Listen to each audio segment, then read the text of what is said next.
Assalamualaikum warahmatullahi wabarakatuh. Salam guru penggerak. Saya Fatimah SPD, guru SDN Pandungan 4 Pinang, Kota Tangerang, calon guru penggerak angkatan 11. Berikut adalah aksi nyata modul 1.4 budaya positif.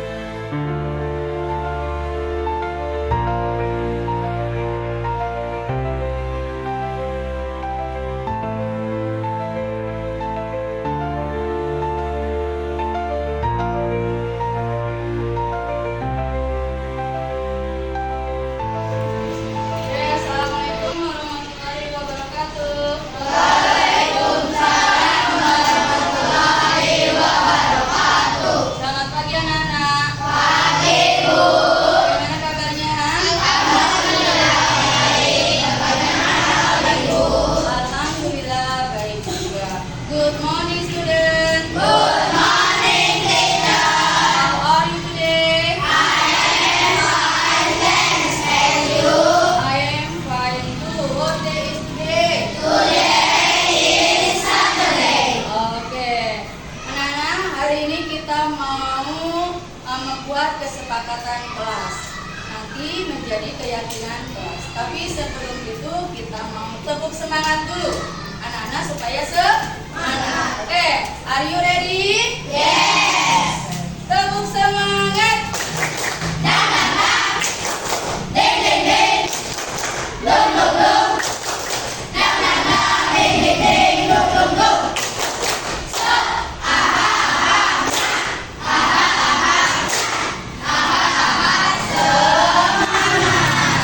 Oke, kesepakatan kelas yang akan kita buat bersama nih. Contohnya, anak-anak tidak boleh datang telat ke sekolah. Oke, anak-anak sudah menulis kesepakatan kelasnya? Sudah. Oke, kalau sudah ibu ingin tahu nih, coba Adel, apa kesepakatan kelasnya? Tidak boleh merusak meja dan kursi sekolah. Oke, Sam, coba Membuang sampah pada tempatnya. Oke, kalau sudah membuat semuanya sudah? Oke, sekarang ibu mau anak-anak mulai dari barisan sini, maju semuanya menempelkan kesepakatan kelasnya di sini. Yuk, dari Aska. Ayo cepat. Boleh, taruh di sini. Ayo nak. Ayo, lanjut.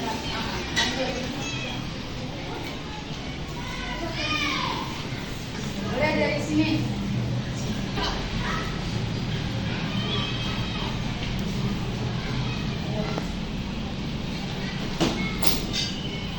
Ayo.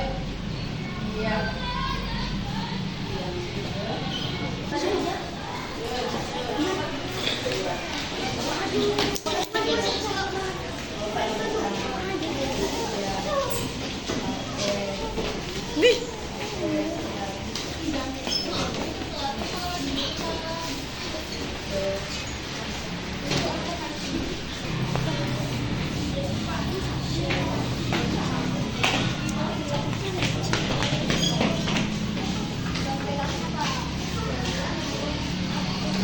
Oke,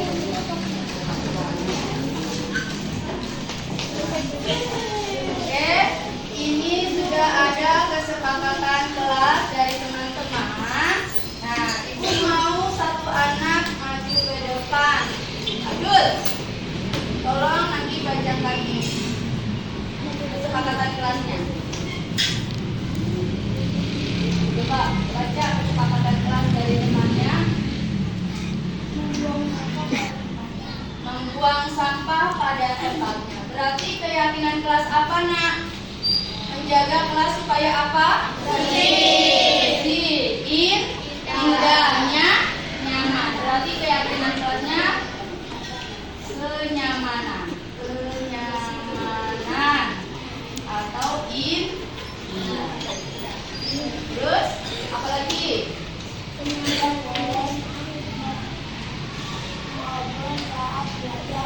Tidak boleh mengobrol saat belajar.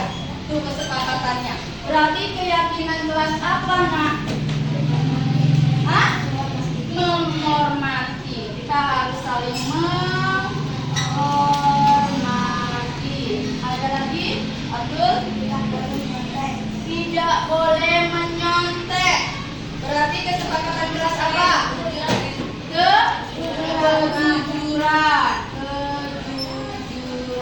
Oke. Dah. Sekarang gantian yang baca. Adel. Yo. Dari anak-anak dan sudah kita membuat keyakinan kelasnya dari kesepakatan kelas ini. Ada berapa nak? Keyakinan kelasnya?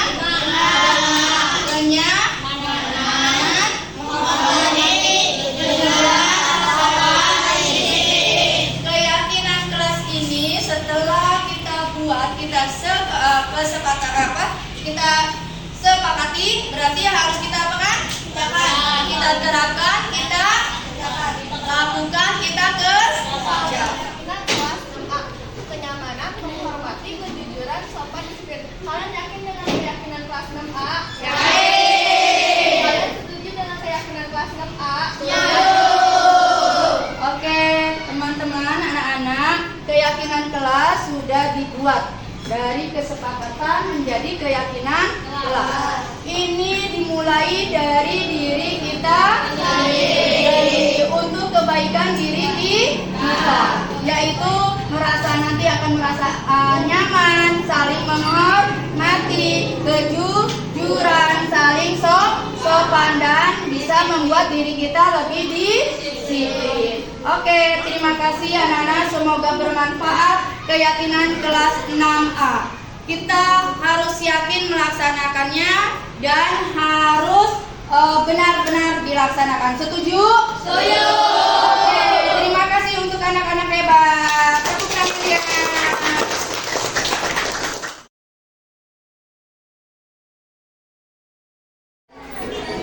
Terima kasih Bu buat hari ini saya dan teman-teman sudah membuat keyakinan kelas. Saya dan teman-teman akan menerapkannya. Terima kasih Bu Pat. Terima kasih Bu Pat. Saya dan teman-teman telah membuat keyakinan kelas. Saya dan teman-teman akan melaksanakan dan menerapkan keyakinan kelas 6A. Terima kasih. Keyakinan kelas kita, kenyamanan, menghormati, kejujuran, sopan, disiplin. Apakah teman-teman siap melaksanakannya? Siap. Mari kita melaksanakan keyakinan kelas 6A. Terima kasih. Ibu Fatimah, SPD selaku CGP Angkatan ke-11.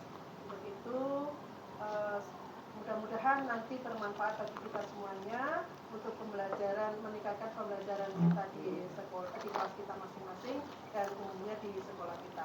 Begitu, waktu dan tempat kami persilahkan. Silakan Bu Fatimah untuk menyampaikan budaya positif di kelas dan sekolah. Terima kasih. Bismillahirrahmanirrahim. Assalamualaikum warahmatullahi wabarakatuh. Selamat pagi ibu-ibu dan bapak-bapak yang saya hormati, Ibu Kepala Sekolah, Ibu Tanti. Terima kasih atas kesempatan yang diberikan kepada saya untuk mengimbaskan atau mendiseminasikan apa yang sudah saya dapatkan dari pembelajaran dari CGP. Kebetulan saya insya Allah dari angkatan 10 dan ini sedang pelatihan di angkatan 11. Dan ini saya akan mensosialisasikannya tentang budaya positif di kelas maupun di sekolah. Mudah-mudahan nanti bermanfaat untuk teman-teman semua dan bisa kita mempraktekannya di kelas maupun di sekolah kita. Untuk memulainya kita mau ice breaking dulu. Ice breakingnya gini, jika saya menyebutkan kata hewan atau kata buah, awalan katanya, akhiran katanya ada huruf, misalkan saya ucapkan harimau. Nah, langsung lanjut. Pak Diki mengucapkan apa? Nah, lanjut Pak Diki ke siapa? Terserah. Nanti semuanya harus bisa seperti itu, saling bersambut. Nah, itu ya. Bisa kita mulai?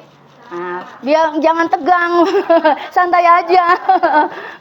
Oke.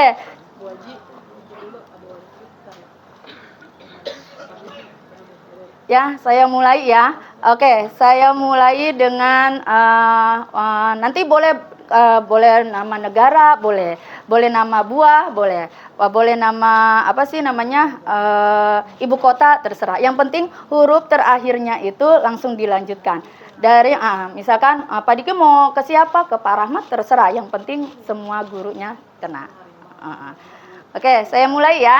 Are you ready? Oke, semangat. Oke, ya saya mulai dengan kata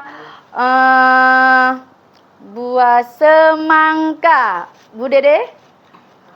Kak. Semangka. Huruf terakhirnya? A. Anggur. Anggur, boleh ke siapa? Terserah Bu Dede. Pak Diki. Rumah.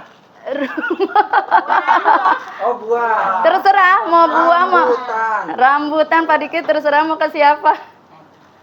Bu Nunung. Nama buah. Nanas. Ya, Bu Nunung boleh ke siapa lagi? Eman biasa. Ayo. Pak Eman. Bisa bangga langsung. Ya, yang belum. Oh, sebangga udah. Udah. Terserah ganti. Strawberry. Pakai huruf apa? I. Oke, Pak Eman tunjuk ke siapa? Oh, ibu itu Riana. Bu Riana. boleh ibu kota, boleh apa, terserah. Yang penting nyambut. Ayo. IKN. Nah, Bu Riana tunjuk ke siapa? Sama tuh. Bu Mardia. Ayo Bu Mardia. Terserah mau nama hewan, mau nama apa. Ayo. Nusa Tenggara. Ayo tunjuk ke siapa lagi? Ayo. Pak Rahmat.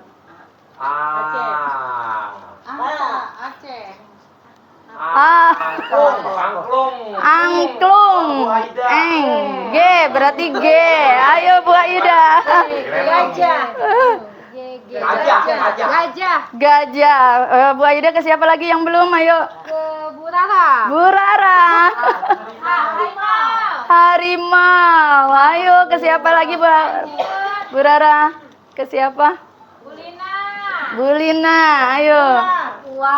Uang. G. Ayo Bu Lina ke siapa lagi? Grando. Uang. G. Ayo. Iya. Apa? Hah? Garuda. Yo, Bu Ibu boleh ke siapa tunjuknya? Teteh.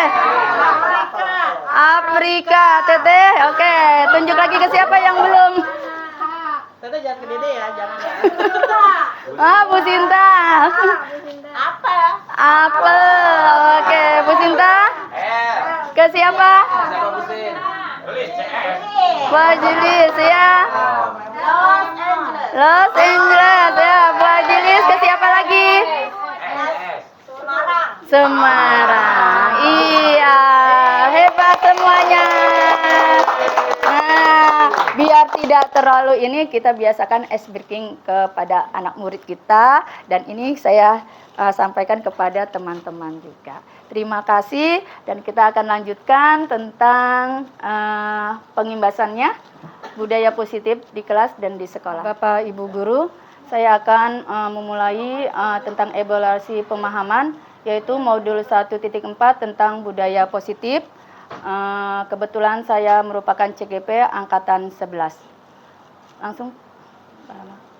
Nah, ini adalah agendanya, yaitu pembukaan, kompetensi lulusan, capaian umum dan capaian khusus, pemahaman inti, eksplorasi konsep dan refleksi. Next. Kompetensi lulusan modul 1.4, yaitu modul ini guru diharapkan memahami pentingnya pengetahuan, kebutuhan belajar dan lingkungan yang memfasilitas seluruh individu di sekolah agar dapat meningkatkan kompetensi secara aman dan nyaman.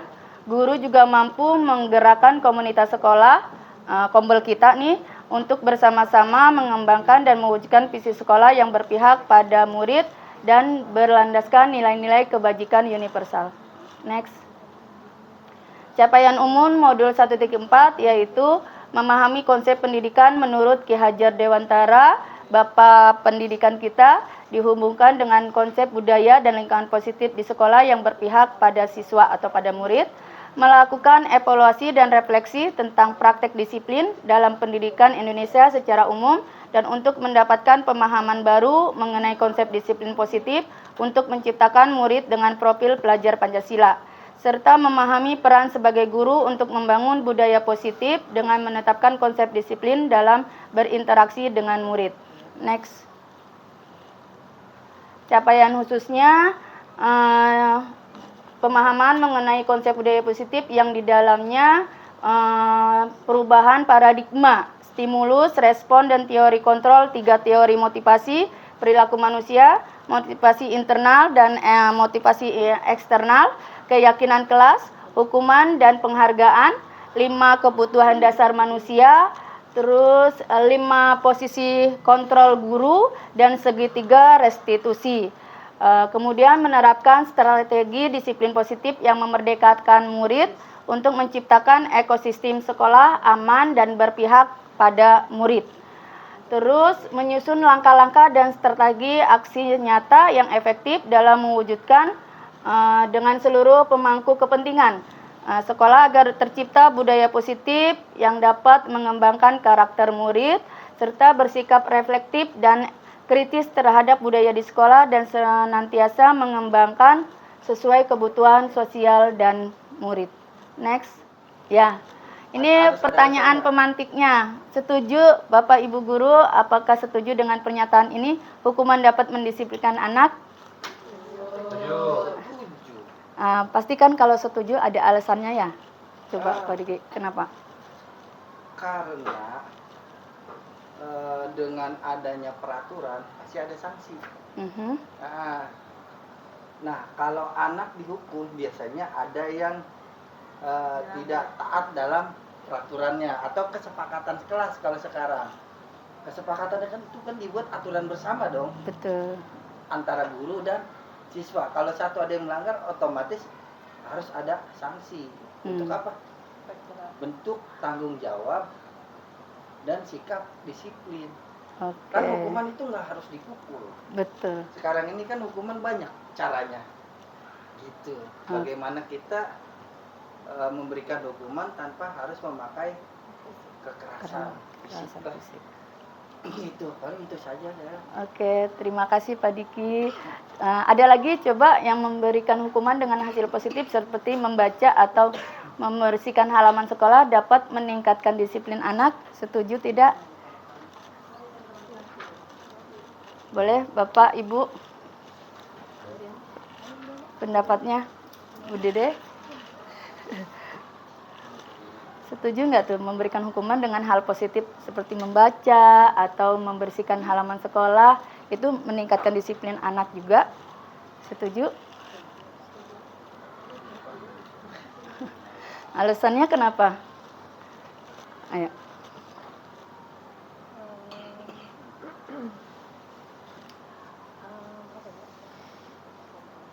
Alasannya sesuai dengan yang tadi sudah disampaikan oleh Pak Diki sebelumnya Ibu.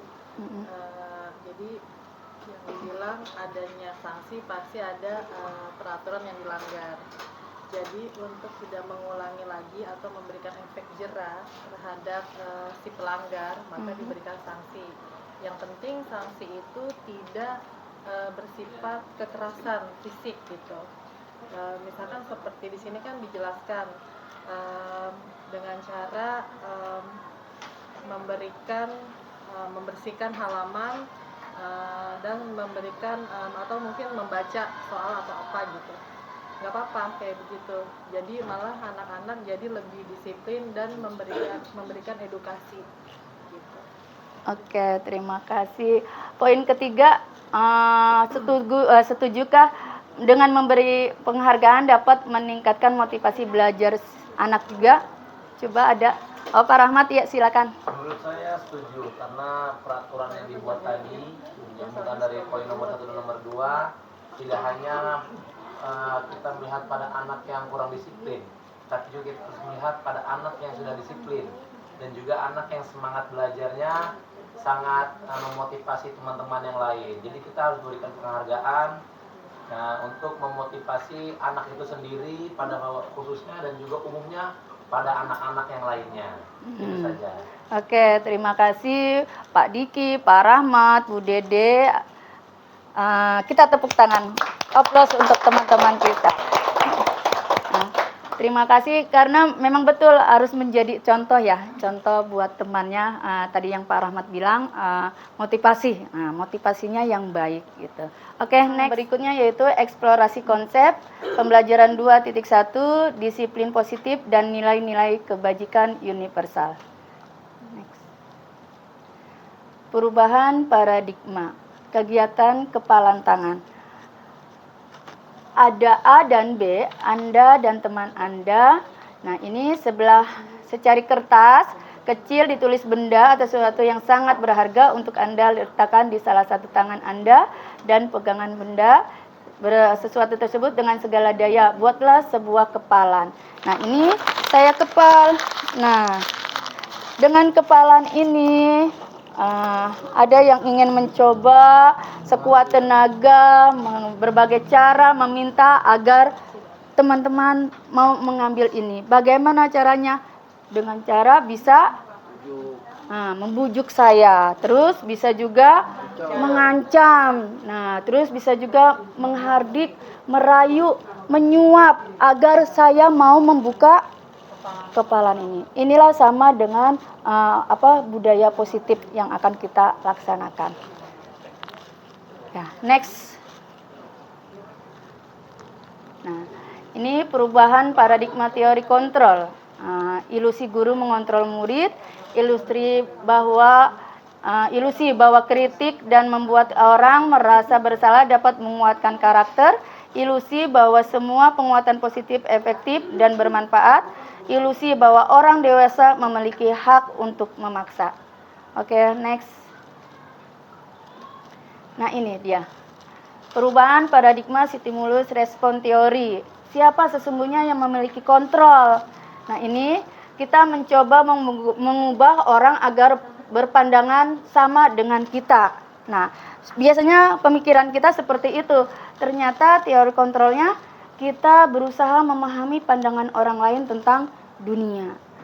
Terus perilaku buruk dilihat sebagai suatu kesalahan. Padahal semua perilaku memiliki tujuan, ya. Terus ada stimulus responnya, orang lain bisa mengontrol saya. Teori kontrolnya hanya saya yang bisa mengontrol diri sendiri. Nah, terus berikutnya saya bisa mengontrol orang lain. Teori kontrolnya Anda tidak bisa. Sebenarnya kita tidak bisa. Walaupun bagaimana maksanya kita tidak bisa mengontrol orang lain. Terus pemaksaan ada pada saat bujukan gagal.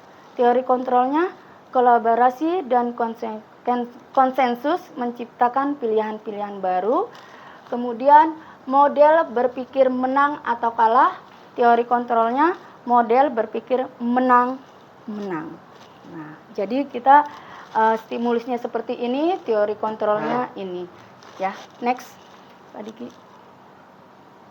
Nah, inilah disiplin positif. Teori kontrol atau teori pilihan dari Dr. William Glasser. Di sana ada tidak bisa mengontrol orang lain yang tadi ya. Terus yang bisa mengontrol itu diri kita sendiri. Di mana makna disiplin belajar kontrol diri dengan menggali potensi kita agar mencapai tujuan mulia, yaitu sesuatu menjadi seseorang yang kita inginkan berdasarkan nilai-nilai yang kita hargai. Nah, terus semua perilaku memiliki tujuan. Memiliki tujuan itu teori motivasi. Motivasi itu ada dua, teori motivasi eksternal, di mana untuk menghindari hukuman tuh biasanya seperti itu disiplin positifnya, biar nggak kena hukuman nih saya. Nah, terus itu dari luar. Terus untuk mendapatkan imbalan tuh budaya positifnya gitu. Saya datang pagi biar nanti dikasih bintang gitu kan. Nah itu apa sih namanya motivasi dari eksternal. Terus yang ketiga untuk menghargai diri sendiri. Itu internal. Dan nanti ada nilai-nilai kebajikan universalnya dan ada keyakinan kelas. Kemudian model berpikir menang-menang ya. Kolaborasi dan konsensus menciptakan pilihan-pilihan baru. Ini ada 5 kontrol, 5 posisi kontrol sebagai penghukum, pembuat rasa bersalah, sebagai teman, pemantau dan manajer. Kita nih posisi kita sebagai guru. Terus nanti ada segitiga restitusi, di mana itu satu menstabilkan identitas, validasi kebutuhan dan menanyakan keyakinan. Yang terakhir kebutuhan kita berbeda. Kita berusaha memahami pandangan orang lain tentang dunia. Setiap orang memiliki gambaran berbeda. Nah, ini 5 kebutuhan dasar manusia ya. Yaitu tentang penguasaan, kasih sayang dan rasa diterima, kesenangan dan kebebasan. Next. Nah, disiplin. Nah, disiplin ini yaitu artinya belajar. Makna asal dari kata yang berkonotasi dengan disiplin diri dari murid-murid Socrates dan Plato. Disiplin diri membuat orang menggali potensinya menuju sebuah tujuan apa yang dia hargai. Namun dalam budaya kita, makna kata disiplin telah berubah menjadi sesuatu yang dilakukan seseorang pada orang lain untuk mendapatkan kepatuhan. Kecenderungannya adalah menghubungkan kata disiplin dengan ketidaknyamanan, bukan dengan apa yang kita hargai atau pencapaian suatu tujuan yang mulia. Nah, biasanya kita karena ada seseorang, makanya kita disiplin datang pagi-pagi awal. Nah itu karena seseorang pada orang lain untuk mendapatkan kepatuhan. Kita patuh tentang apa yang ada di sekolah seperti itu kan. Sedangkan ternyata disiplin itu membuat kita nggak nyaman. Sebenarnya saya, gimana ya, gitu kan, seperti itu. Bukan dengan apa yang kita hargai atau pencapaian suatu tujuan mulia. Gitu. Oke, next. Tadi Ki. Nah, inilah nilai-nilai kebajikan universal. Setiap perilaku atau perbuatan memiliki suatu tujuan. Terus dengan mengaitkan nilai-nilai kebajikan yang diyakini seseorang, maka motivasi intrinsiknya akan terbangun sehingga menggerakkan motivasi dari dalam untuk mencapai tujuan mulia yang diinginkan. Terus nilai-nilai kebajikan yang ingin dicapai oleh setiap anak Indonesia kita kenal dengan profil pelajar Pancasila. Beriman, bertakwa kepada Tuhan Yang Maha Esa dan berakhlak mulia, mandiri, bernalar kritis, berkebinekaan global, bergotong royong dan kreatif. Oke, inilah nilai-nilai kebajikan universal. Lanjut, next. Nah, kemudian eksplorasi konsep. Pembelajaran 2.2, teori motivasi, hukuman, penghargaan, dan restitusi. Nah, nanti ada motivasi, hukuman, dan penghargaan, restitusi. Oke, lanjut. Nah, ini dia. Tadi sudah disinggung, motivasi itu ada dari luar dan ada dari dalam. Nah, ini motivasi eksternal. Untuk menghindari ketidaknyamanan atau hukuman. Apa yang akan terjadi apabila saya tidak melakukannya? Nah, kalau misalkan kita datang tidak tepat waktu, apa ya nanti hukuman saya nih terlambat gitu kan? Nah, itu dari eksternal. Terus yang kedua, untuk mendapatkan imbalan. Nah, kalau saya datang lebih awal, nanti saya dikasih bintang biasanya atau dikasih pujian atau apa gitu kan. Itu juga motivasi juga eksternal. Dan yang terakhir motivasi internal untuk menghargai diri sendiri. Saya akan menjadi orang yang seperti apa bila saya melakukannya. Oke. Nah, ini Bapak pendidikan kita merdeka. Nah, sekarang kan kurikulum merdeka ya. Nah, merdeka itu menurut Ki Hajar Dewantara, merdeka itu artinya tidak hanya terlepas dari perintah. Jadi selama ini kan kita melakukan ke anak-anak itu atas dasar perintah. Nah, ternyata Ki Hajar Dewantara mengatakan merdeka itu artinya tidak hanya terlepas dari perintah, akan tetapi juga cakap buat memerintahkan diri sendiri. Semuanya itu berawal dari diri sendiri. Kita mulai dari diri sendiri. Oke, next. Nah, apa sih itu restitusi? Inilah. Restitusi adalah proses penciptaan kondisi bagi murid untuk memperbaiki kesalahan mereka, sehingga mereka bisa kembali pada kelompok mereka dengan karakter yang lebih kuat. Restitusi juga merupakan proses kolaborasi yang mengajarkan murid untuk mencari solusi untuk masalah mereka dan membantu murid berpikir tentang orang seperti apa yang mereka ingin menjadi tujuan mulia dan bagaimana mereka harus memperlakukan orang lain. Oke. Next. Nah, ini 9 ciri-ciri restitusi. Belajar dari kesalahan. Kalau kita melakukan kesalahan, berarti kita belajar, oh apa yang sudah saya perbuat. Terus memperbaiki hubungan, tawaran bukan paksaan. Restitusi menuntut untuk melihat ke dalam diri, mencari kebutuhan dasar yang mendasari tindakan. Restitusi diri adalah cara yang paling baik. Restitusi fokus pada karakter bukan tindakan. Restitusi fokus pada solusi. Restitusi mengembalikan murid yang berbuat salah pada kelompoknya. Jadi belajar dari kesalahan. Lanjut 3. Keyakinan kelas. Next. Mengapa tidak peraturan? Nah, peraturan saja, mengapa harus keyakinan kelas? Nah, ini dia. Mengapa kita memiliki peraturan harus menggunakan helm bila mengendarai kendaraan roda 2? Kenapa? Ayo, Pak Diki. Kenapa, Pak Diki? Mengapa kita harus pakai? Itu kan peraturan ya? Motivasi eksternalnya karena biar nggak ditilang. Nah, biar tidak. Motivasi internalnya untuk menjaga keselamatan diri sendiri. Oke. Jadi, gitu. Tapi tetap kadang pembiasaan ya.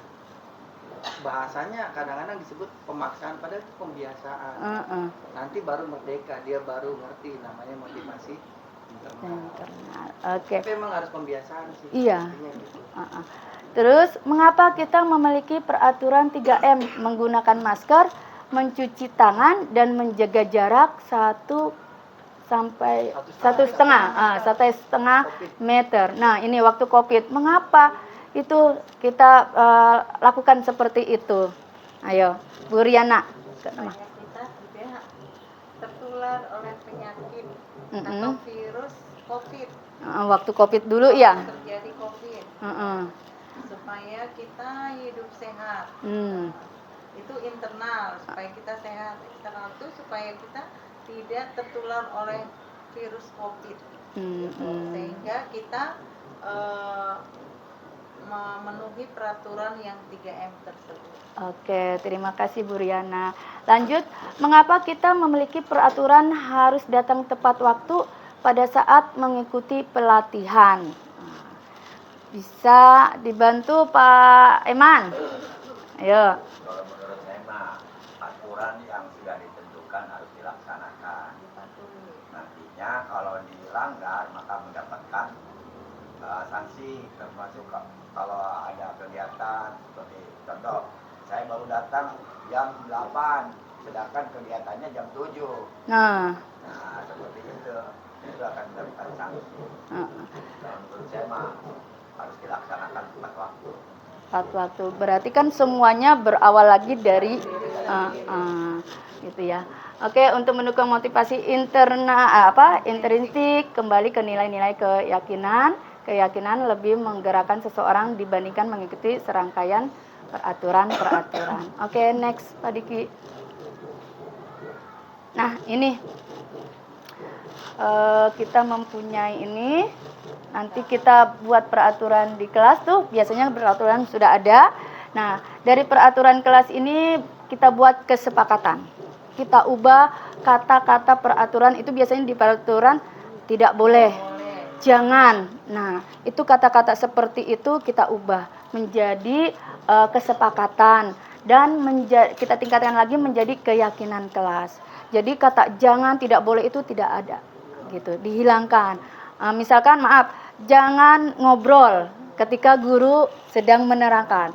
Sebaiknya dengan menggunakan dengarkan guru ketika sedang berbicara atau menjelaskan. Nah, keyakinan kelasnya apa? Yaitu keyakinan kelasnya kalau kita sudah membuat kesepakatan, berarti keyakinan kelasnya berarti kita saling menghormati. Seperti itu. Jadi kalau misalkan satu ngobrol, siapa yang mendengarkan? Tidak ada.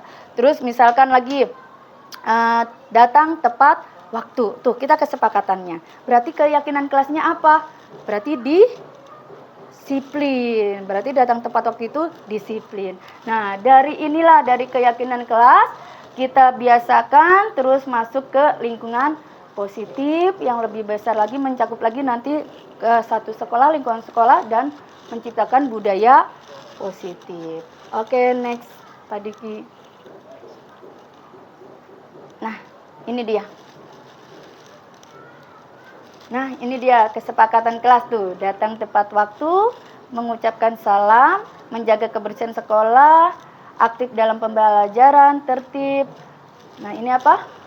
Berdoa. Nah, ini sudah sering kita lakukan ya Bu ya, di kelas. Maksudnya setiap hari kita lakukan di kelas-kelas kita. Nah, ini keyakinannya nih. Kami guru saling menyayangi. Kami murid yang semangat belajar. Kami murid yang peduli dengan teman-temannya. Oke, next Pak Diki. Keyakinan kelas. Ini ada tabel T dan tabel Y. Next, Pak Diki. Nah, ini dia. Tabel Y-nya. Nah, berperilaku, terdengar, dan terlihat.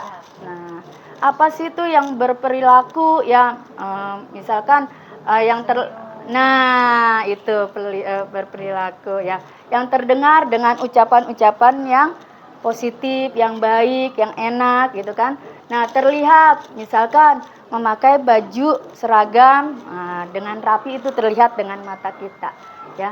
Hormat, tampak seperti apa? Datang tepat waktu. Tidak tampaknya seperti sering hadir terlambat. Menyapa teman dan guru setiap hari. Acuh dan tak acuh. Mengembalikan barang teman yang telah dipinjam. Mengucapkan terima kasih. Tampaknya tidak mengembalikan barang yang telah dipinjam. Oke. Bekerjanya tekun bekerja dan menyimak. Tidak mendengarkan guru dan acuh tak acuh. Menyerahkan tugas tepat waktu. Nah, ini berarti kan tidak tepat waktu, berarti tidak disiplin ya keyakinan kelasnya. Yuk, next, lanjut. Nah, ini dia. Peraturan dengan keyakinan kelas. Peraturannya selalu kembalikan buku ke tempat. Nah, ketika kita, ayo anak-anak ambil buku. Nah, itu peraturannya kembalikan. Berarti keyakinan kelasnya mereka sudah melaksanakan tanggung jawab. Dia rapikan, dia biar tidak berantakan. Nah, ditaruh di lemarinya ya, gitu kan. Terus dilarang mengganggu orang lain peraturannya. Nah, ya keyakinan kelasnya berarti menghormati. Biasanya anak-anak suka itu ya berbicaranya kasar, terus suka ini kan sama temannya mengganggu tuh. Terus hadir di sekolah 15 menit. Nah, itu peraturan. Nah, berarti keyakinan kelasnya menghormati orang lain, berkomitmen. Terus dilarang melakukan kekerasan. ngebully tuh biasanya. Nah, ini keyakinan kelasannya keselamatan, menghormati orang lain juga. Terus dilarang menggunakan narkoba. Nah, keyakinan kelasnya untuk menjaga kesehatan. Apa itu? Bergantian atau menunggu, menghormati juga, ya bersabar. Gunakan masker untuk kesehatan ya. Atau kan suka ada yang lari-lari tuh. Nah, itu keselamatan untuk keamanan, keyakinan kelasnya. Oke. Nih, perubahan modul 1.4 angkatan 5. Pengaruh jangka pendek dan jangka panjangnya. Terus penghargaan menghukum, penghargaan mengurangi ketepatan, penghargaan tidak efektif, penghargaan merusak hubungan. Nah, ini penghargaannya. Nah, inilah dihukum oleh penghargaan. Padahal dikasih ya reward kan, seperti itu kan. Nah, tapi ini dihukum oleh penghargaan. Penghargaan menurunkan kualitas, penghargaan mematikan kreativitas, dan penghargaan mengurangi motivasi intrinsik. Oke. Nah, ini tindakan guru. Pak Diki apa Pak Diki? Mencatat 100 kali dalam buku kalimat saya tidak akan terlambat lagi karena terlambat sekolah itu masuk Hukuman. Nah, pernah dilakukan sama ibu bapak? Kalau saya tujuannya buat ngelatih anak nulis karena ngeliat tuh anak udah jarang masuk, PR jarang ngerjain, ngeliat tulisannya bagus. Kadang, nah ini nih yang kita bingung, itu termasuk hukuman. Padahal kalau nggak dikasih cara lain ya hukuman ini, dia nulisnya males. Secara sementara itu hukuman. Berarti ada kondisi tertentu.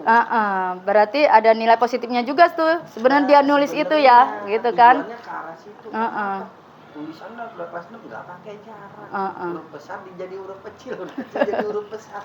Saya keder dari kelas 5 kalau undangan itu. Dari kelas 5 udah. Iya. Nah, itu kan yang kita suka ya, pernah kita lakukan kan, tinggalkan begitu kan. Oke. Yang kedua apa tuh? Lari mengelilingi lapangan basket 2 kali. Nah, Pak Rahmat tuh. Nggak pernah Pak Rahmat itu. Lari mengelilingi lapangan basket 2 kali. Push up. Nah, push up tuh.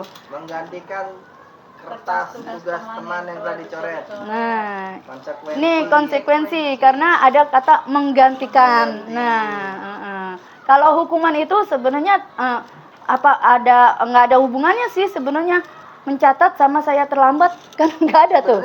Gitu. Cuma bagaimana nih anak dinasihatin lebih dari kayak saya nih punya kasus ada satu anak yang datang terlambat nih.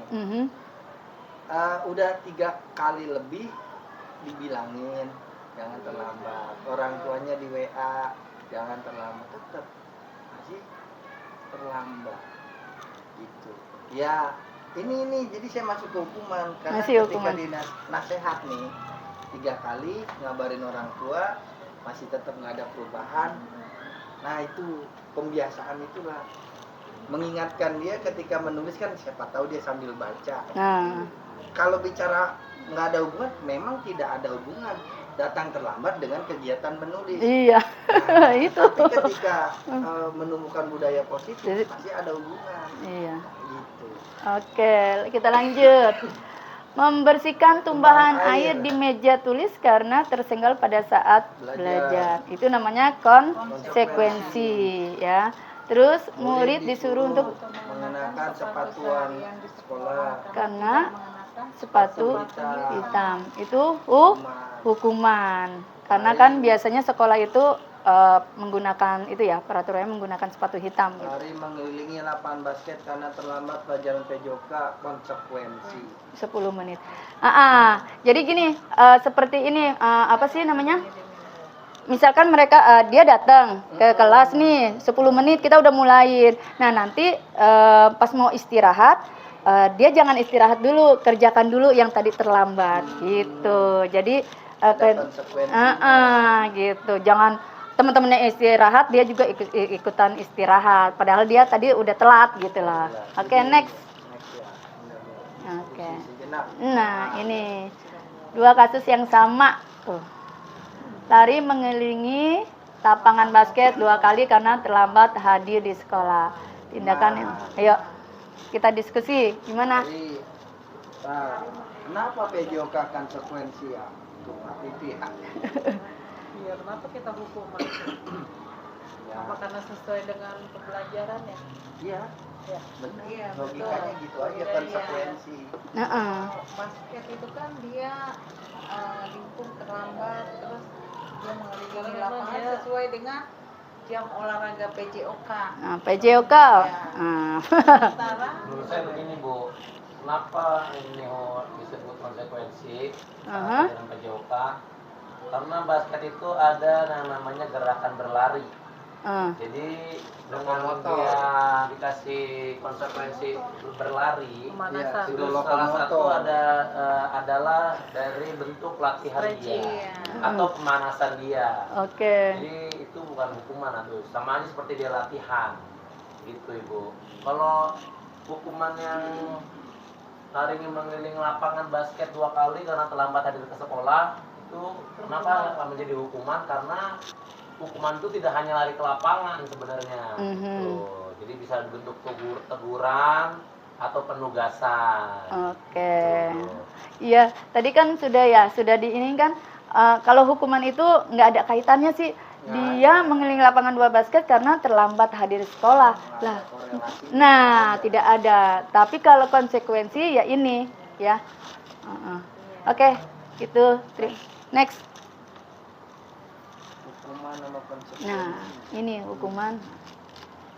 Kalau hukuman sesuatu yang menyakitkan harus terjadi. Nah, kalau konsekuensi sesuatu harus terjadi. Membuat anak sakit Fisik maupun fisik hati. atau hati atau jangka waktu lama. Konsekuensinya tidak nyaman dalam jangka waktu pendek. Nah, kita jangan lama-lama tuh ya, gitu kan. Hukuman anak membenci kedisiplinan. Memang sih ya anak seperti itu ya. Namanya dihukum sama bocah kagak terima emang pasti dah. Bete dia bete. Nah, konsekuensinya anak menghargai disiplin.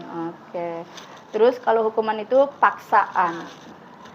Kalau konsekuensi stimulus tanggapan, kemudian anak menyakiti diri sendiri. Hukuman anak mudah menyelesaikan diri.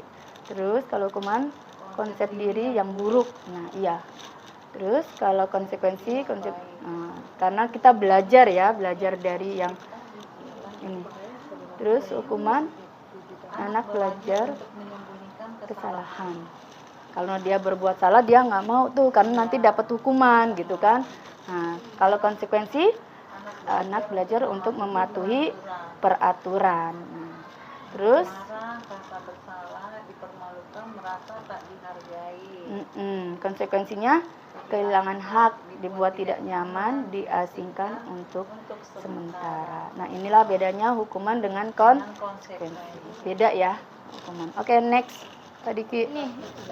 Identitas gagal, hukuman, identitas sukses, disiplin, konsekuensi dan restitusi. Jadi tingkatannya nanti ke restitusi gitu. Ya. Oh, saya berarti masuknya restitusi ya. Kayak contoh nih ya. Kayak nih hukuman nih. Pilihan. Yang nggak piket mau menulis atau membersihkan kolong meja atau mau bayar denda tapi anak yang megang tuh. Itu 3.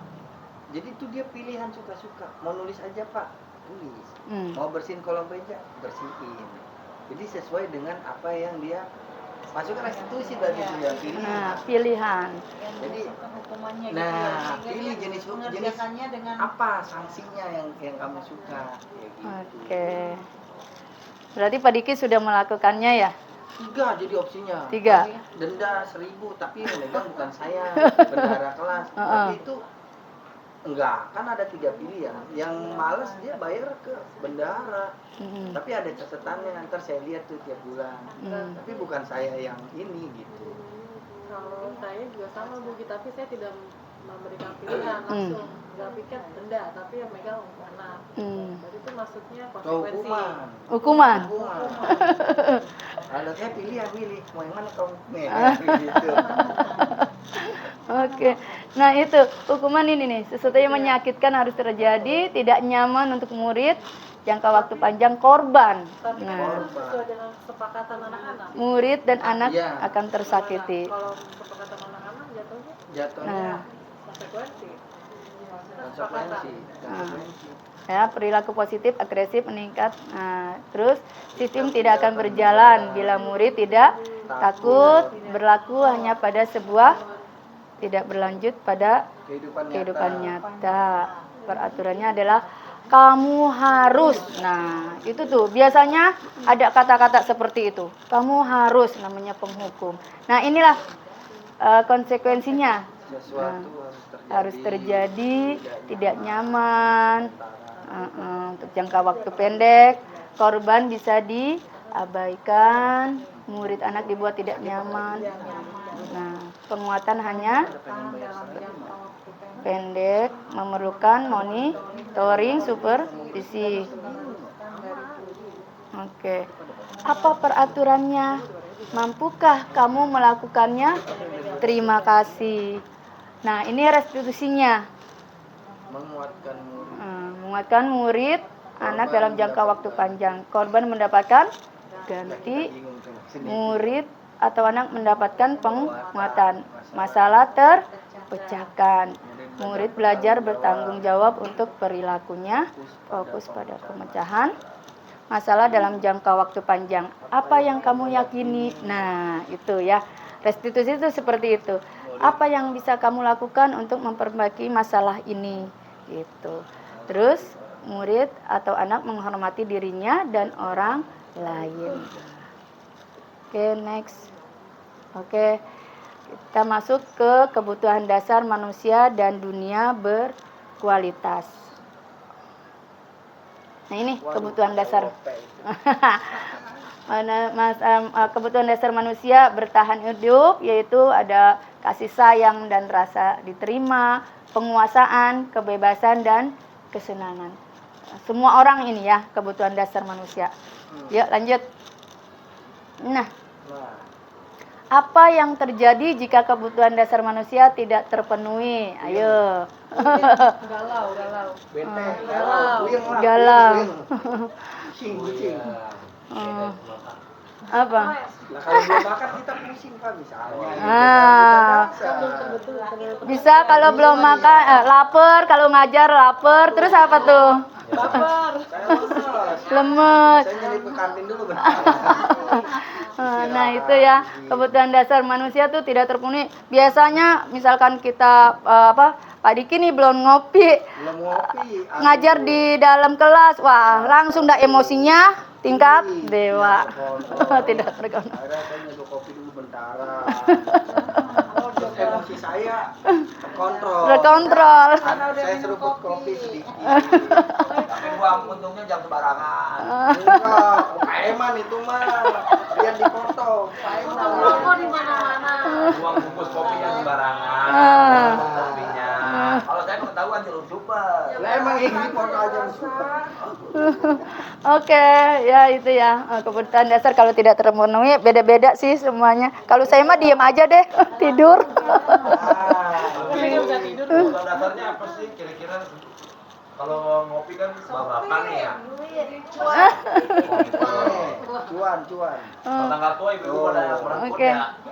Nah, ini kebutuhan dasarnya nih. Nah, penguasaan dia tadi. Balik lagi, tanda lagi. Apa? Lah lu. Nah, tuh. Udah ya. Lah tuh. Up.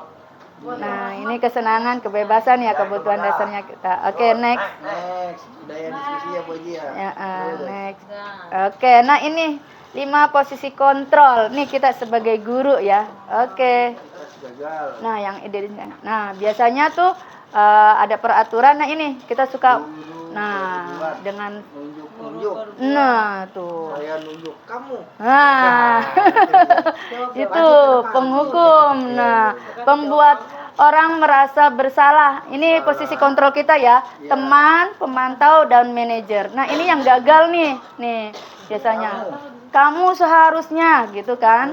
Nah, tuh biasanya mulut mulut kita ya, maksudnya. Nah, itu. Nah, itu itu identitas yang gagal yang harus nanti kita tinggalkan sepertinya. Nah, ini dia tuh murid meletakkan guru di dalam dunia berkualitas. Maafkan saya. Nah, tuh murid suka maafin, Bu, gitu kan. Nah, itu membuat rasa bersalah, kita merasa rendah diri jadinya. Nah, ini identitas berhasil nih, sukses. Sebagai apa? Kita sebagai guru di dalam kelas itu kita jadikan kita ini sebagai teman. Nah, jangan merasa kita di kelas itu saya kan guru gitu kan. Jadi anak-anak merasa ya di bawah kita, tapi inilah kita jadikan ayo teman-teman. Teman Pak, capek Pak belajar, kita istirahat Pak. Begitu. Ada anak-anak ya. Kita rem gitu. Jadi anak-anak kalau misalkan ada yang marahan, kita juga kita baikan. Anggap mereka itu teman gitu kan ya. Nah, ini terus ketergantungan juga murid meletakkan guru sebagai orang yang sangat penting dunia berkualitas. Saya pikir Bapak, Ibu, teman saya ternyata begitu. Nah, itu kan. Lemah, tidak mandiri, dan tergantung. Nah, ini juga nih pemantau. Menghitung dan Mengukur. Nah, itu. Apa peraturannya? Nah, murid melakukan berkualitas. Nah, ini. Berapa banyak bintang yang saya harus peroleh? Nah, berapa yang harus saya tulis. Nah, itu kan biasanya tuh seperti itu kan siswa kan murid di kelas gitu. Berapa Bu halaman yang harus saya tulis nih biar saya bisa disiplin lagi gitu kan, poin positifnya. Nah, inilah yang terakhir, identitas berhasil, sukses, kontrol diri. Nah, menghargai diri sendiri. Kita sebagai manajer nih, sebagai manajer ya, mengajukan pertanyaan-pertanyaan, terus apa yang kita yakini. Nah, keyakinan kelas kan ya, apa yang bisa atau kegiatan untuk memperbaiki masalah ini. Terus menguatkan pribadi. Murid meletakkan dirinya sebagai individu yang positif dalam dunia berkualitas. Nah, itu dia bagaimana caranya saya bisa memperbaiki keadaan dan mengevaluasi diri. Bagaimana cara memperbaiki. Ini tingkatannya ya. Identitas gagalnya kontrol dari luar, menghindari hukuman tuh sebagai penghubung, terus membuat orang merasa bersalah. Terus identitas yang berhasil, sukses, kontrol dari luar, mengharapkan imbalan. Biasanya teman atau pemantau itu mengharapkan imbalan dan ketergantungan pada orang lain. Tapi kalau ini manajer itu kita menghargai diri kita sendiri. Oke, next. Wow, tugas. Nah, pernyataan. Saya kecewa. Siapa yang mengatakan? Nah, itu biasanya gitu. Kalau yang tadi 5 posisi kontrolnya membuat orang merasa bersalah. Saya kecewa sekali sama kamu. Sudah berkali-kali dikasih tahu, dijelasin. Nah, itu namanya membuat orang merasa bersalah, minder, seperti itu anak siswa kita. Terus yang kamu tidak pernah benar melakukannya, salah mululan. Nah, itu penghukum ya. Terus ayo lakukan demi ibu bapak. Nah, itu ayo kerjasamanya gitu kan. Nah, terus apakah nah, itu pemantau tuh, kasih bintang.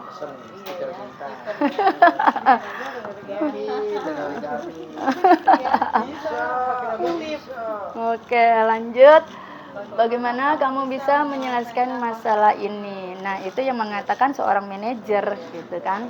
Terus kamu selaku yang paling terakhir. Dia lagi. Nah, itu penghukum. Nah, itu berarti penghukum itu. Nah, di kelas itu kan yang terkenal yang pintar, iya benar, iya. Dia lagi. Nah, ini kita bergerak antara peraturan, pemantau, konsekuensi atau hadiah. Nah, nilai-nilai manajer memperbaikinya. Oke, lanjut next. Next ya. Oke. Nah, ini segitiga restitusi itu apa ya? Yuk. Nah, ini dia. Nilai-nilai apa yang telah kita sepakati. Kamu ingin menjadi orang seperti apa? Kamu bukan satu-satunya yang pernah melakukan. Setiap orang pasti pernah melakukan kesalahan. Ya. Termasuk saya sebagai guru juga pernah melakukannya. Gitu. Terus adakah cara yang lebih efektif untuk mendapatkan apa yang kamu butuhkan? Kamu tentu punya alasan mengapa melakukan itu. Nah, ini menanyakan keyakinan, menstabilkan identitas, validasi kebutuhan. Misalkan seperti anak masuk tuh seminggu cuma 3 kali, ya kan? Nah, padahal kita sudah membuat keyakinan kelas. Alasannya apa? Kita tanyakan seperti itu. Terus kenapa kamu berbuat seperti itu kok diulangin lagi? Nah, terus baru deh tuh tindakannya. Kebutuhan, menanyakan keyakinan, menstabilkan identitas. Nah, apa yang akan? Nah, kalau misalkan sudah kita panggil, kita kasih tahu, karena itu tidak baik buat diri sendiri dan orang lain, dan mulai kapan dia akan merubahnya. Oke, next, itu segitu. Nah, ini stabilkan identitas. Itu memang manusiawi, gitu kan? Tidak ada manusia yang sempurna. Juga pernah buat salah. Nah, kita pasti bisa menyelesaikan masalah ini. Kita cari jalan keluarnya. Bapak Ibu tidak tertarik untuk mencari tahu siapa yang benar, siapa yang salah. Tidak ada yang salah, yang benar. Jadi menyelesaikan masalah ini, biasanya, dia karena ini, karena itu, nyalahin orang. Nah, itu. Kalau kamu menyalahkan dirimu sendiri terus-menerus, apakah kamu bersikap baik pada dirimu sendiri? Nah, ini menstabilkan identitas. Nah, oke, next. Membantu siswa, validasi kebutuhannya. Bisa aja melakukan hal yang lebih buruk, tapi tidak melakukannya. Tadi kamu tidak melakukannya. Kamu pasti punya alasan mengapa melakukannya tuh. Validasi kebutuhannya. Apa yang penting bagi kamu? Kamu boleh tetap berusaha menjaga sikap itu, tapi tambahkan sikap yang lain, yang baru. Maka kamu belajar cara lain untuk mendapatkan yang kamu bukan tanpa harus memukul. Nah, biasanya tuh anak laki-laki ya. Seperti itu. Apakah kamu bisa melakukan dengan lebih baik besok lagi? Nah, itu validasi kebutuhannya. Oke. Nah, ini menanyakan keyakinan. Apa nilai yang kita percaya di kelas atau di sekolah? Nah, nilai-nilai universal apa yang telah kita sepakati? Kelas yang ideal itu seperti apa? Kamu ingin jadi anak seperti apa? Apa yang kamu rasakan ketika kamu melakukan itu? Kamu menjadi orang seperti apa? Oke, itu menanyakan keyakinan. Next. Nah, ini dia. Apa yang kamu inginkan berbuat lebih baik? Nah, ini biasanya kita tanyakan ke anak-anak. Oke, lanjut, next. Nah, ini yang masih menjadi pertanyaan dalam benak saya tentang materi budaya positif, yaitu dihukum oleh penghargaan. Dan agar kita guru tidak memberi penghargaan kepada murid secara berlebihan, lalu bagaimana tindakan sekolah yang memberikan penghargaan kepada siswa-siswa yang juara dalam ajang perlombaan dengan mengumumkannya pada saat pembagian rapot di lapangan sekolah dan diberi hadiah di depan teman-temannya yang lain. Apakah tindakan ini salah dan termasuk menghukum? Ya, kita diskusi lagi. Umar. Budaya positif. Nah, dihukum oleh penghargaan. Kayak kemarin tuh 17 Agustus, murid saya dipanggil, berdiri di depan, dikasih hadiah, nah itu kan positif itu. Motivasi yang lain, dan penghargaan. Ikut lagi, juara lagi ya. Berarti motivasi buat teman-temannya juga ya. Tapi ini kan materi dihukum oleh penghargaan. Ayo. Kita guru tidak memberi penghargaan kepada murid secara berlebihan, dihukum oleh penghargaan. Apa?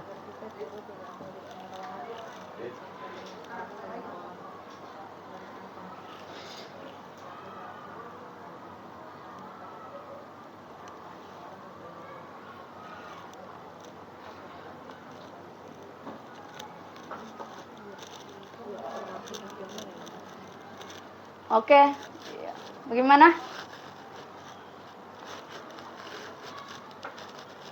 Dihukum oleh penghargaan. Ayo Bu Rina, Bu Riana. Enggak, tindakan Pak Diki. kita ngasih hadiah nih ke anak-anak yang juara lomba. Termasuk salah apa termasuk menghukum? Itu pendapat kita. Kalau menurut saya mah tindakan ini konsekuensi. Jadi bukan dihukum oleh penghargaan, bukan, tapi ini adalah untuk memotivasi dan sebagai bentuk reward juga kan kepada murid yang berprestasi atau yang menjadi pemenang, dan motivasi buat teman-temannya yang belum menjadi juara. Dan ini termasuk tindakan yang baik dan tidak menghukum. Iya, karena itu bentuk konsekuensi, bukan bentuk hukuman, bukan bentuk apa kita direstitusi. Karena ketika ada lomba kan pasti ada pemenang, ada menang dan kalah. Lomba itu dua kuncinya, nggak ada lomba seri, pasti ada pemenang dan yang kalah. Gitu. Jadi konsekuensinya ketika kita menang lomba dipanggil ke depan mendapatkan piala. Tapi itu buat Reward ya. reward. Malah menjadi motivasi untuk temannya. Pembelajaran buat temannya ketika dia merasa kalah gitu kan, dia kalah. Nah, ini pembelajaran buat saya nih gitu. Mungkin tahun depan, nah pada kesempatan yang lain, nah saya harus bisa gitu. Karena kalau ini pun tidak dilakukan di sekolah, nggak mungkin kita nonton Piala Dunia yang maju pada ini, nonton Olimpiade yang maju ke depan dipajang gitu kan para juara. Kalau tindakan ini tidak dilakukan, walaupun di sekolah nih nggak dilakukan gitu ya, ini termasuk tindakan yang salah. Tapi kan di dunia luar, ketika anak nonton kompetisi bola, pemenang ditampilin. Oh iya, ada kalah ada yang menang, yang kalah nangis apa sedih, itu konsekuensi dari Perlombaan itu tandingan itu. Bukan. Oke, terima kasih Pak Diki. Yuk lanjut lagi, next. Nah, Nah, nih, ini. Nah, kan kita makan kuliah. Yang benar yang begini. Nah, ini dia Tuh. pernyataan.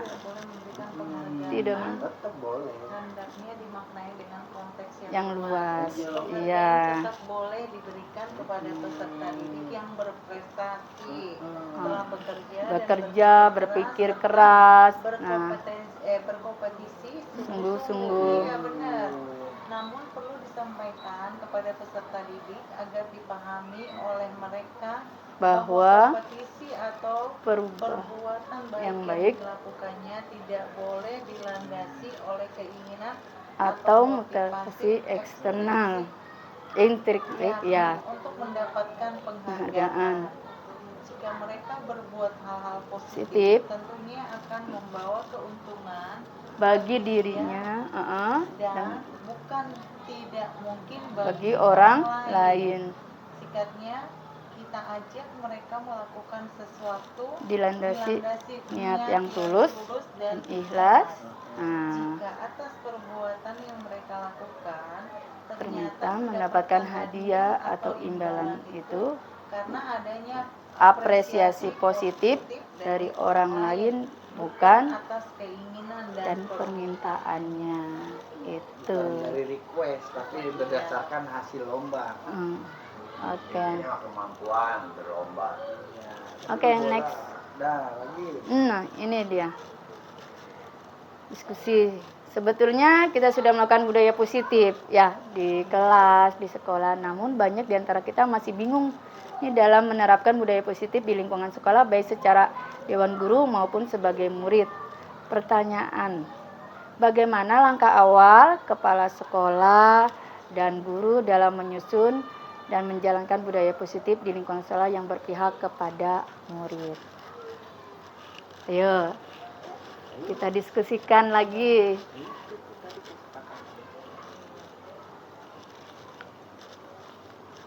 Ayo Bu Sinta, Bu Lina. Budaya positif nih. Kita sebagai guru. Ya kan dulu mah kita waktu kurikulum 2013 kita masih pakai peraturan, kita yang nyusul murid harus diikuti. Tapi kan kalau sekarang kita ngomong mau pilih yang mana. Misalnya dari 10 pilih 5 poin. Yang mana yang disuka pakai voting. Iya, apa? Saya maunya yang ini. Ada cuma 5 poin, yang 10 yang 5 lagi disingkirkan. Walaupun itu nilai positif, tapi mereka pengennya berbuat yang ini. Gitu. Itu ya, kita akan lakukan seperti itu ya. Udah berjalan sih. Sudah berjalan, alhamdulillah. Berarti kalau sudah sejak kurikulum merdeka itu peraturan kelas itu diganti sama kesepakatan kelas dan yang mana tuh bocah kudu ikut andil. Kalau dia kagak hidup mikir ya kita bantu pakai voting yang setuju yang mana. Dan kadang-kadang disuruh mikir bocah bingung pengennya yang mana ya Pak. Sama Pak Diki. Iya kita tetap wajib karena nalar anak kadang-kadang nggak nyampe maksud kita pengennya begitu. Iya. Kita tetap kasih ini arahan lah. Iya. Memang walaupun kita jadi fasilitator ya, maksudnya ke anak-anak itu kan, tapi tetap tetap kita kasih. Walaupun kebebasan tapi tetap kita kasih arahan mereka. Iya, seperti itu. Ya, oke, lanjut. Tapi kalau kayak gitu bakal nimbulin sisi ini nggak sih Bu, artinya anak itu bisa semaunya mereka gitu. Balik lagi ke dirinya. Nah, dari tadi kan udah ada tuh konsekuensi ya, terus ada restitusi. Nah, karena kita sering, makanya kita harus membiasakan gitu. Ada pembiasaan komunikasi ke anak-anak. Jadi ya mungkin mereka nanti kan sadar sedikit-sedikit gitu kan. Nah, nanti balik lagi ke diri anaknya juga gitu. Oke. Ini lanjut. Ini apa nih? Ini tadi belum Pak.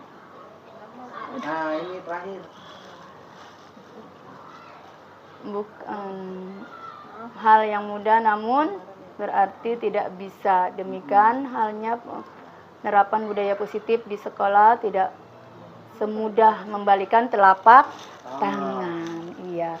Bagaimana strategi kita agar budaya positif tertanam pada warga sekolah? Yaitu 1, melalui sosialisasi, berikan pemahaman kepada warga sekolah tentang ruang lingkup budaya positif dan manfaatnya.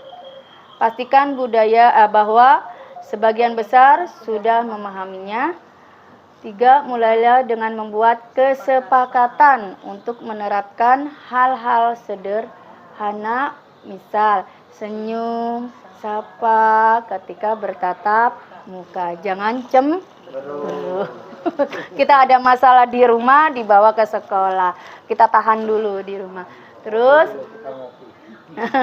pastikan bahwa kepala sekolah dan sebagian besar guru menjadi tauladan dalam menerapkan budaya positif. Terapkan tindakan konsekuensi ketika ada siswa yang melakukan kesalahan. Terapkan segitiga restitusi terhadap siswa yang melanggar kesepakatan ketika yang bersangkutan dikucilkan oleh temannya. Secara rutin, lakukan evaluasi dan refleksi. Yakinkan pada semua pihak bahwa perubahan positif butuh proses yang panjang. Oke.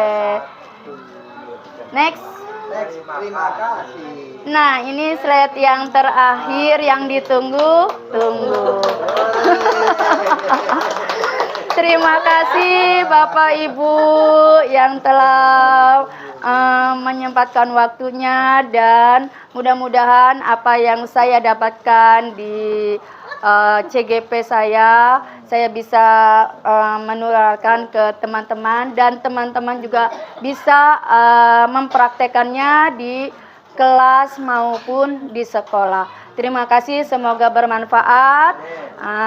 Kita akhiri dengan membaca hamdalah.